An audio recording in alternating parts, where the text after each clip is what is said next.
Pour ces catéchèses sur le mystère de l'Église, je me réfère évidemment au Concile Vatican II et à cette grande constitution Lumen Gentium, telle qu'elle nous est enseignée, pourrait-on dire, transmise, expliquée par le catéchisme de l'Église catholique, tant dans son texte complet que dans son compendium, c'est-à-dire dans son résumé.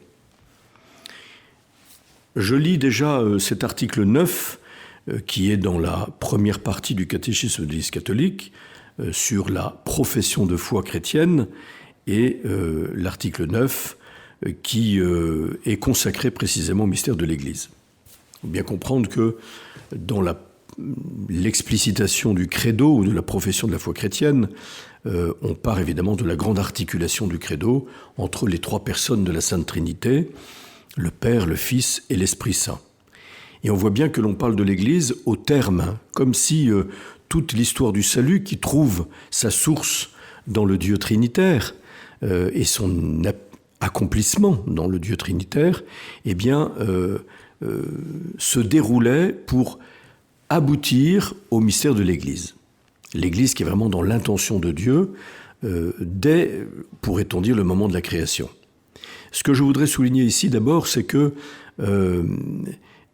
comme nous le savons dans le credo, nous croyons en Dieu, qui est trois personnes, un seul Dieu en trois personnes. Nous croyons en Dieu, ça veut dire que nous mettons toute notre foi en Dieu. C'est-à-dire que nous adhérons de tout nous-mêmes à Dieu.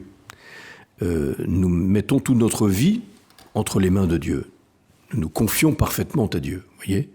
Donc nous croyons en Dieu, qui est Père, Fils et Saint-Esprit. Donc nous croyons dans le Père, nous croyons dans le Fils, nous croyons dans l'Esprit Saint.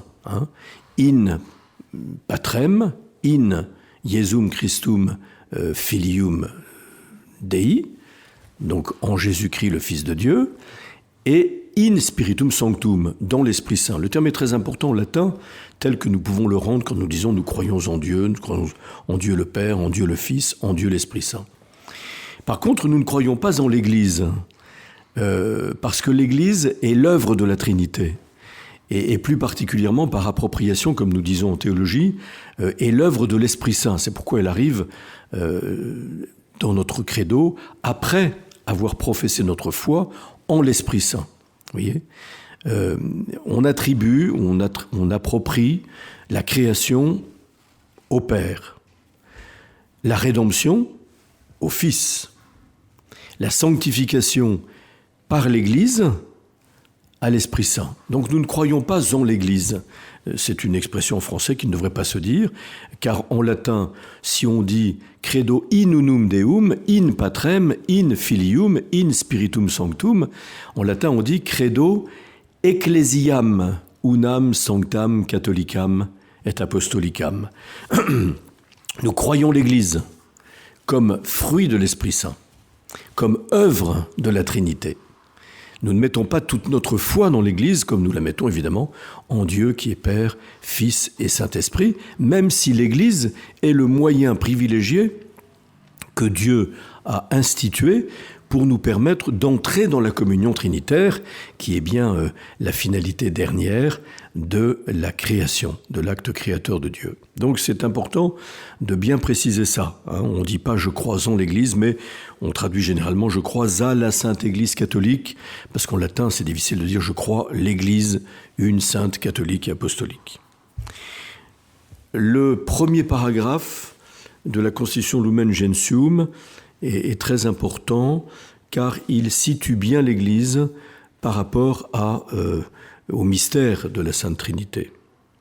Je cite « Le Christ est la lumière des peuples, Lumen Gentium, n'est-ce pas, qui est une prophétie d'Isaïe et qui annonce que le peuple d'Israël sera la lumière des nations. C'est le Christ dont il est la figure, et finalement c'est l'Église dans le Christ qui devient la lumière des nations, comme on va le lire à l'instant. Le Christ est la lumière des peuples ou des nations. Réunis dans l'Esprit Saint, le Saint Concile souhaite donc ardemment, en annonçant à toute créatures la bonne nouvelle de l'Évangile, répandre sur tous les hommes la clarté du Christ qui resplendit sur le visage de l'Église. Ce sont les paroles qui ouvrent en effet la constitution dogmatique sur l'Église du Deuxième Concile du Vatican. Très important, n'est-ce pas ? Car il est évident que l'Église, si elle est la lumière des nations, elle est dans le Christ. Elle n'a pas sa lumière à elle-même, en elle-même. Elle reflète la lumière qui est le Christ. C'est le Christ Jésus, comme on le voit particulièrement Saint Jean depuis le prologue, et en particulier un peu plus loin dans le chapitre 8, où Jésus dit qu'il est la lumière du monde. Et dans le prologue, il est la lumière qui éclaire tout homme en venant dans le monde. Et le Christ, qui est la lumière dans le mystère de son incarnation, qui a révélé cette lumière au monde, cette lumière qu'il tient de sa divinité, de toute éternité, au sein de la Sainte Trinité, eh bien, il a institué l'Église pour qu'elle répande cette lumière à toutes les nations, et pas seulement à un groupe d'élus, ou qui, par volonté, entrent dans une association. Le Christ veut éclairer tous les hommes. Et il institue l'Église pour refléter cette lumière dans toutes les nations. Vous voyez, si on devait comprendre ce que c'est que l'Église, on mettrait un trait d'union entre lumen et gentium, entre la lumière et les nations, les peuples. L'Église, elle est dans le trait d'union. Elle est appelée à répandre la lumière qu'elle reçoit d'un autre, qui est le Christ, à toutes les nations. Et c'est là toute la mission de l'Église, qui est ce pourquoi l'Église a été instituée par le Christ. Vous voyez, c'est pourquoi on compare souvent l'Église, chez les pères de l'Église, en particulier chez saint Augustin, à la lune. La lune est un astre qui éclaire, d'ailleurs de manière très diffuse et tamisée, pour ne pas nous éblouir, juste pour éclairer nos pas dans la nuit. Et la lune éclaire d'une lumière qui vient du soleil et qu'elle ne tire pas d'elle-même. Voyez, c'est pourquoi on a, chez les pères de l'Église, comparé l'Église à la lune, dont toute la lumière est le reflet du soleil, et ce soleil, c'est le Christ. Voilà pourquoi il faut bien comprendre que l'Église n'est pas d'abord notre affaire. Elle ne naît pas de nos combinaisons intellectuelles, de nos désirs, même les plus légitimes. Elle est instituée, elle est créée, pourrait-on dire, par Dieu, et en particulier par l'Esprit Saint, comme nous venons de le dire.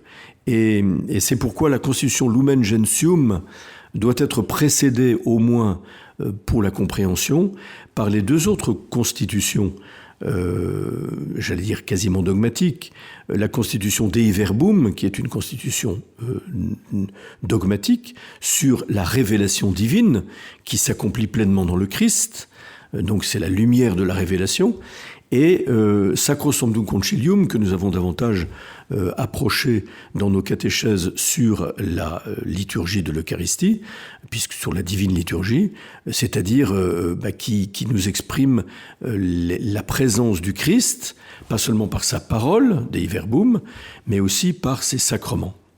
Et l'Église, comme lumière des nations, appelée à répandre la lumière des nations qui est le Christ, puise sa source dans le Christ, présent dans sa parole et dans ses sacrements, principalement l'Eucharistie. Vous voyez comment nous ne pouvons pas comprendre l'Église si nous ne sommes pas d'abord greffés et sur la parole et sur l'Eucharistie, c'est-à-dire sur le Christ dont elle est le reflet dans le monde.